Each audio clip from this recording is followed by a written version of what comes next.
গার্গ স্যারের কথা বলছি। স্যার বলছি, দাদা বলছি না। তারপর আমার মনে হয় স্যার বলাটাই আমার উচিত, দাদা বলার যোগ্যতা এখন আমি অর্জন করিনি। সবাই বলছে জুবিনদা জুবিনদা, ওকে, বাট আমার মনে হয় ওই মানুষটার আরও অনেক অনেক মর্যাদা পাওয়া উচিত ছিল সেই জায়গায়। বাট সেই জায়গাটা কিন্তু আমি জানি না ইন্ডাস্ট্রির কী ব্যাপার, বাট আমরা সাধারণ মানুষরাও কিন্তু তখন তাকে দিইনি। বাট আসামের মানুষ বুঝিয়ে দিয়েছেন যে তিনি কতটা দামি ছিলেন, তাই না?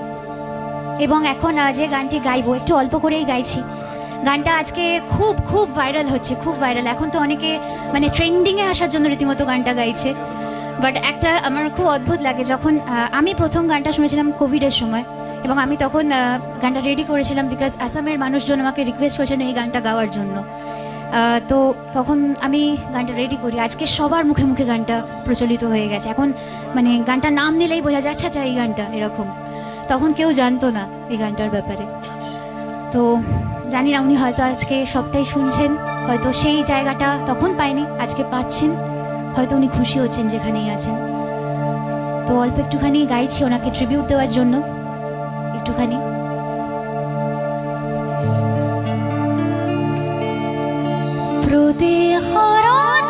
প্রভাতে ভোরে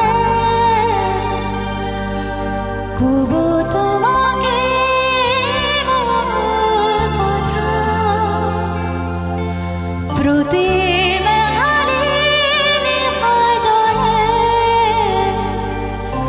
কুবো তোমাকে মোর ব্যথা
উনি বলেছিলেন যে আমি যখন মারা যাব তখন এই গানটা সব জায়গায় বাজবে, এবং আজকে কিন্তু সেটাই হচ্ছে।